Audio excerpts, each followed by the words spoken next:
Doctor గారు అంటే ఒక్క ఇంజెక్షన్‌తోనే లోవర్ బ్యాక్ పెయిన్ పోతుంది అంటారు. అంటే ఏంటా ఇంజెక్షన్?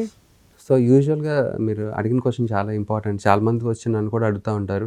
ఇంజెక్షన్స్ వేయించుకోవచ్చా లేదా అని. సో, ఇప్పుడు మేము ఒకటే చూస్తామండి. ఫస్ట్ మేము ఫిజికల్‌గా టెస్ట్ చేసిన తర్వాత మా దగ్గరికి వస్తే గనుక ఎవరైనా నాకు తెలిసినోళ్ళు గానీ, ఎవరైనా కామన్‌గా వస్తారు కదా! బ్యాక్ పెయిన్ తర్వాత ఇట్లా ఒకరు ఇంజెక్షన్ సజెస్ట్ చేశారు. వేసుకోవాలా వద్దా అంటే ఫస్ట్ మేము చెక్ చేస్తాం. చెక్ చేసిన తర్వాత వెదర్ ఇట్ ఈస్ అది డిస్క్ అంటే అంటే ఆ డిస్క్ ఆరిజినేటెడ్ పెయినా? లేకపోతే వేరే పెయిన్ అని చూస్తాం. కొంతమందికి ఏమవుతుందంటే ఐటీ బ్యాండ్ అంటాం. అంటే ఈ పక్కన ఒక బ్యాండ్ లాంటిది ఉంటదండి. అది టైట్ అయినా కూడా బ్యాక్ పెయిన్ రిఫ్లెక్ట్ అవ్వచ్చు. సో, కొంతమందికి ఏంటి అది ఎప్పుడు వస్తదంటే ఎక్కువ మంది స్టెప్స్ ఎక్కినప్పుడు, లేకపోతే జాగర్స్‌కి, రన్నర్స్‌కి, మ్యారథాన్ చేసేటోళ్ళకి ఇట్లాంటి ట్రెక్కింగ్ చేస్తారు కదా! వాళ్ళకి ఐటీ బ్యాండ్ టైట్ అవుతది. దాని మూలన కూడా బ్యాక్ పెయిన్ వస్తది.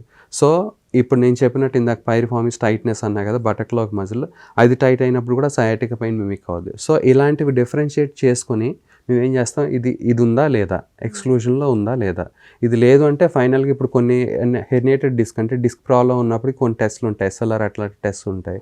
న్యూరలాజికల్ టెస్ట్ అని చెక్ చేసుకున్న తర్వాత అది ప్యూర్‌లీ హెర్నియేటెడ్ డిస్క్ అంటే they can go for injection అండి. అప్పుడు రిలీఫ్ ఉంటుంది.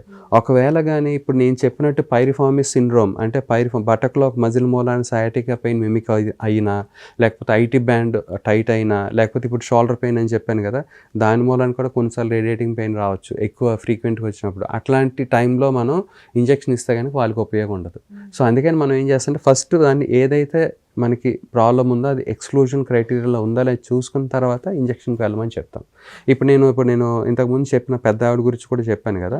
ఆవిడకి సివియర్‌గా రేడియేటింగ్ పెయిన్ ఉండింది. సో, బట్ మేమేం చేసామంటే పెయిన్ మేనేజ్‌మెంట్ చేసాం. సో, ఒకవేళ ఆవిడకిచ్చిన పెయిన్ తగ్గుతది. బట్ నీ పెయిన్ తగ్గదుగా. ఇప్పుడు రేపొద్దున్న మళ్ళీ ఆవిడ సేమ్ అలానే నడిచారనుకోండి. ఒక 1 వీక్ తర్వాత పెయిన్ తగ్గిపోయింది. ఫర్ ఎగ్జాంపుల్ ఆవిడకి ఇంజెక్షన్ ఇచ్చాము. ఓకే. 1 వీక్ తర్వాత షీ ఈజ్ అబ్సల్యూట్‌లీ ఫైన్. ఏది లో బ్యాక్ పెయిన్ తగ్గిపోయింది. కానీ నీ తగ్గదు గదా! మళ్ళీ 1 వీక్ తర్వాత ఏం చేస్తారు ఆవిడ? నీ మీద ఆ పెయిన్ నీతోనే నడుస్తా ఉంటారు. అట్లనే మెట్లెక్కుతా ఉంటారు. అప్పుడు మళ్ళీ ట్రిగ్గర్ అవుతది.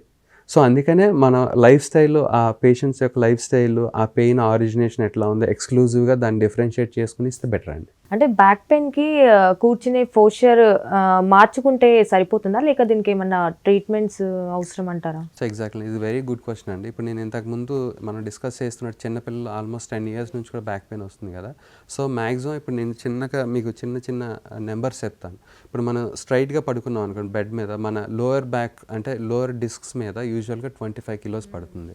సైడ్‌కి పడుకుంటే పక్కకు పడుకునే అలవాటు ఉంటుంది చాలామందికి మన ఇండియన్స్ అందరికీ. దానిలో 75 కిలోస్ పడతది. నించున్నప్పుడు 100 కిలోస్ పడుతుంది. కూర్చున్నప్పుడు 140. సో, ఇది నార్మల్ రేంజ్ ఆఫ్ లోడ్ మనకి లోయర్ బ్యాక్‌లో. సో, ఇప్పుడు పడుకున్నప్పుడు 25 కిలోస్ స్ట్రెయిట్‌గా పడుకున్నప్పుడు, వెల్లకిలా పడుకున్నప్పుడు, సైడ్‌కి పడుకున్నప్పుడు 75 కిలోస్, నించున్నప్పుడు 100 కిలోస్, కూర్చున్నప్పుడు 140. సో, ఈ విధంగా మనం రెగ్యులర్‌గా చూస్తే నాకైనా అంతే, మీకైనా అంతే, ఎవరికైనా అంతే అండి. ఇప్పుడు చిన్నపిల్లలకు కూడా అంతే లోడ్ పడతది. కాకపోతే ఏంటంటే వాళ్ళకి ఇంకా బోన్స్ అవన్నీ ఇంకా పెరుగుతా ఉంటాయి కాబట్టి వాళ్ళకి పెద్ద డిఫరెన్స్ ఉండదు. అదే మనకి బోన్ స్ట్రక్చర్ అంతా పెరిగిన తర్వాత డెఫినెట్‌గా అందరికి ఇంతే లోడ్ పడుతూ ఉంటది. సో, అందుకనే మీరు ఎప్పుడైనా చూస్తే గనుక ఎక్కువసేపు కూర్చొని జాబ్ చేసే వాళ్ళకి లో బ్యాక్ పెయిన్ వస్తూ ఉంటుంది. రీజన్ ఏంటంటే 140 కిలోస్ లోడ్ అనేది ఎప్పుడు కంటిన్యూస్‌గా పడటం మూలాన అది కూడా గుర్తుపెట్టుకోండి ప్రాపర్‌గా కూర్చున్నప్పుడు మాత్రమే 140 కిలోస్. ఫర్ ఎగ్జాంపుల్ నేను ఇప్పుడు స్ట్రెయిట్‌గా కూర్చున్నా, ప్రాపర్‌గా కూర్చున్నా నా నడుము మీద 140 పడింది. అదే నేనేం చేస్తాను కొంచెం వర్క్ చేస్తా కొలది కొంచెం స్లౌచ్ అవుతూ ఉంటా. స్లౌచ్ అవుతున్నప్పుడు ఒక 10 కిలోస్, 20 కిలోస్, 30 కిలోస్ యాడ్ అవుతూ ఉంటది. అప్పుడు ఏమవుతుంది it goes up 180 kilos. So, అది 180 కిలోస్ ఎక్కువవుతుంది.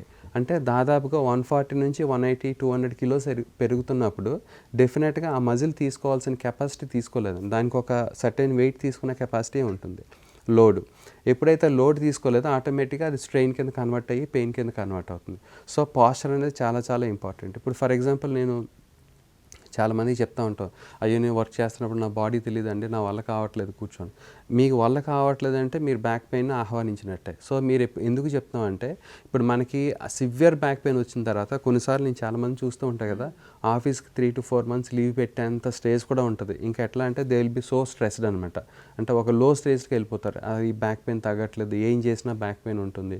ఇప్పుడు మీరు ఒక పక్కింటి ఒక ఫంక్షన్‌కి వెళ్ళాలన్నా, ఒక పెళ్ళికి వెళ్ళాలన్నా, పక్కింటి ఒక టెంపుల్‌కి వెళ్ళాలన్నా, ఎక్కడికి వెళ్ళాలన్నా బ్యాక్ పెయిన్ అనేది మీకు ఆపేస్తూ ఉంటుంది. ఉంటుంది, కార్లో జర్నీ చేయాలన్నా మళ్ళీ బ్యాక్ పెయిన్ పెరుగుతూ ఉంటుంది.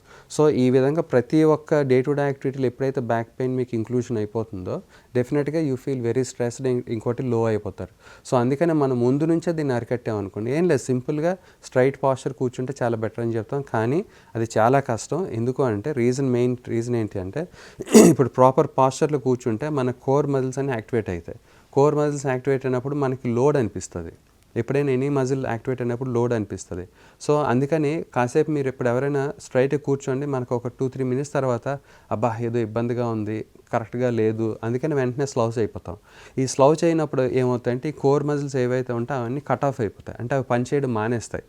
అప్పుడు ఏమవుతుంది, మన ఈ బోన్స్ ఏవైతే స్పైన్ ఉందో ఆ స్పైన్ మాత్రమే లోడ్ తీసుకుంటూ ఉంటుంది.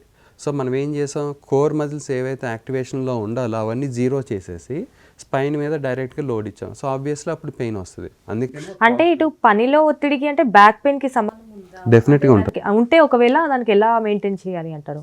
సో పని ఒత్తిడి వేరు, మనం కూర్చునే పాస్చర్ వేరు.